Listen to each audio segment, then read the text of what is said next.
দেখেন গতকালকে দেখলাম একজন হুজুর হাফেজে কোরআন, সে একটা মেয়ের সাথে সম্পর্ক করে এক পর্যায়ে দুজন বিবাহ করছে। সম্পর্ক করা হারাম, বিবাহ করা তো আর হারাম।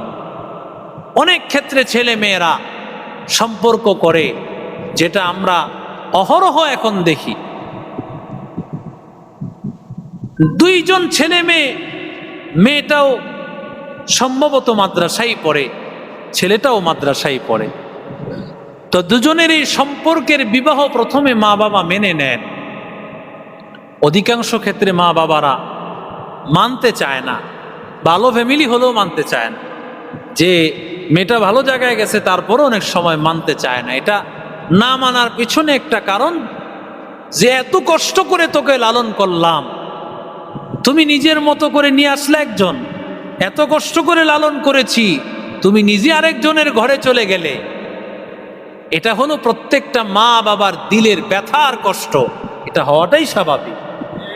যেই মা লালন করে, যেই বাবা মাথার ঘাম পায়ে ফেলায়া মানুষের কটু কথা শুনে, মানুষের কত কষ্টের ঘাম জড়ায় যে পরিশ্রমের টাকা দিয়ে সন্তানকে মানুষ করে, ওই সন্তান যখন মা বাবার অবাধ্য হয়ে বিবাহ করে, আসলেই তো ব্যথার কারণ।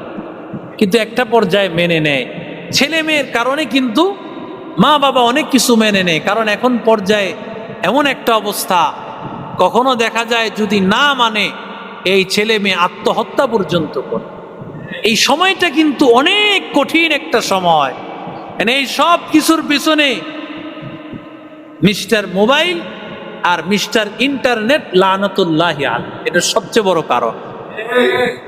ইন্টারনেট লানাতুল্লাহ আলাইহি, গুগল লানাতুল্লাহ আলাইহি যখন আসছে, তখন থেকে মানুষ এমনি শেষ।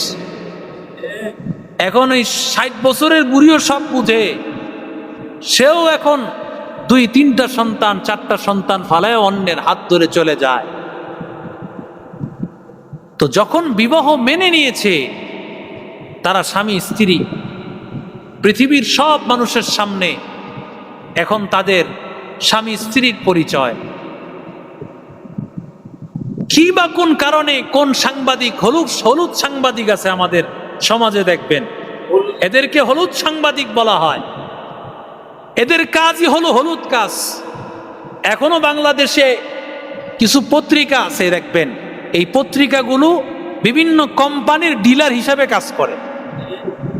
এখনো আছে। বসুন্ধরা গ্রুপের কিছু পত্রিকা আছে, এরা বসুন্ধরার কাজই করে। এখনো কয়েকটা পত্রিকা বাংলাদেশের উল্লেখযোগ্য পত্রিকা। তাহলে দেখেন এই হলুদ সাংবাদিক কোন ফাঁকে কি পেয়েছে, হয়তোবা যখন তাদের বিবাহ হয়েছে এটা নিয়ে কোনো জায়গায় কিছু লেখছে, এমন সময় এদেরকে মেনে নিয়েছে এবং তাদের বাসায় কিছুদিন আগে আসছে, মা বাবা আসছে, এসে বলছে বাবা তোমরা আসো, তোমরা বেড়াতে আসো। এই ঈদের বন্ধে এরা বেড়াতে যাচ্ছে। ঠিক সেই সময় হঠাৎ করে পুলিশ হাজির। পুলিশ এই স্বামী স্ত্রী দুইজনকে দেখা, যে তুমি তাকে অপহরণ করতেছো, নিয়ে যাইতেছো রাস্তাঘাটে। এই যে আমাদের ইস্ট টাউন, এখন তো সারা পৃথিবীর মানুষ শুনবে, এই যে মদনপুর ইস্ট টাউন, এটা এখন অন্যায়ের রাজ্য হিসেবে গড়ে তুলেছে, জানেন আপনারা। কিন্তু ওখানে কিন্তু পুলিশের ফাঁড়ি, পুলিশের আশপাশে অন্যায় চলে, দেখার কেউ নাই। আর হুজুরের একটু 19 থেকে 20 পাইলেই তোমার আর সহ্য হয় না, ঠিক কিনা জোরে বলে। অথচ তোমার ফাঁড়ির চতুর্পাশে অন্যায় চলতেছে, দেখার কেউ নাই। সমস্ত অন্যায়ের স্বর্গরাজ্য। বলেন তো, এক একটা রিসোর্ট কি পরিমাণে অন্যায়ের রাজ্য হয়েছে। এখন জিএফ আর বিএফ এর অন্যায়ের রাজ্য। গতকালকে পত্রিকায় দেখলাম, এই বিশ্বকাপকে সামনে রাইখা যৌনকর্মীদের রমরমা ব্যবসা শুরু হয়ে গেছে। এমনকি সারা বাংলাদেশে দেখেন কি পরিমাণ ব্যবসা এগুলোর।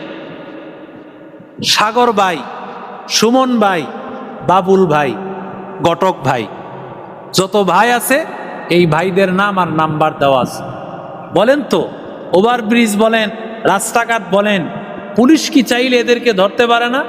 হ্যাঁ ধরে। কখন ধরে কোনো সাংবাদিক ভাইয়েরা যখন ওখানে পৌঁছে বাস তখন তৎক্ষণাৎ ধরে সাংবাদিকরা বিশাল। এরপরে দেখেনি যাদেরকে ধরে এদের কি মামলা কেউ জানে না, একদিকে ধরে আরেক দিকে আবার তারা ছাড়া পেয়ে যায়, কোনো বিচার নাই। এদেরকে এতভাবে বলতেছে যে আমাদেরকে মেনে নিয়েছে, আমরা স্বামী স্ত্রী ডকুমেন্টস চাও, যেমন আল্লামা মামুনুল হকের কাছে চাইছে, এমনকি ডকুমেন্টসও দেখাইছে। দেখেন কাবিননামা, কেউ আমরা এখানে যারা বিবাহিত আছি কাবিননামা কার সাথে আছে বলেন তো?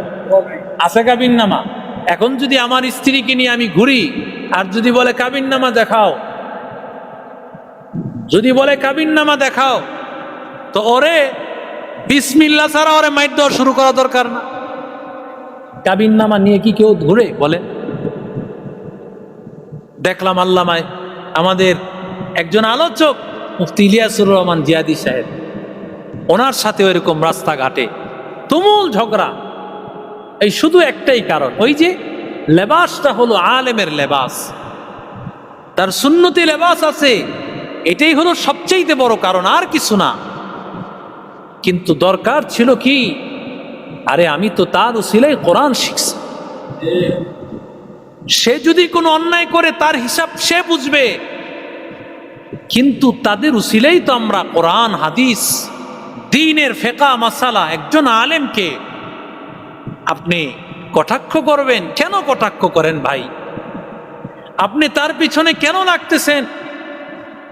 আপনার একটা কথা বোঝা উচিত যে আল্লাহ নিজেই বলছেন, ও দুনিয়ার মানুষেরা, ফাসআলু আহলা যিকির, ফাসআলু আহলা যিকির ইন কুনতুম লা তা'লামুন, যদি তোমরা না জানো আহলে জিকির, জিকির ওয়ালা আলেমদের কাছে গিয়া জানো, তাদের কাছেই জানতে পারবা।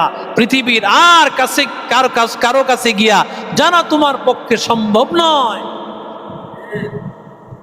ফাসআলু আহলা যিকির ইন কুনতুম লা তা'লামুন। আল্লাহ বলেন, বান্দা যদি তুমি না জানো আলেমদের কাছে গিয়া জানো।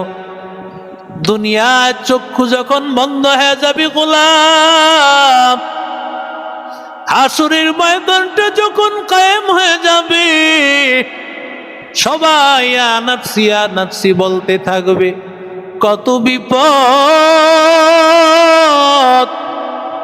ওই ময়দানের এত কঠিন হালাত, ওই ময়দানের এত কঠিন,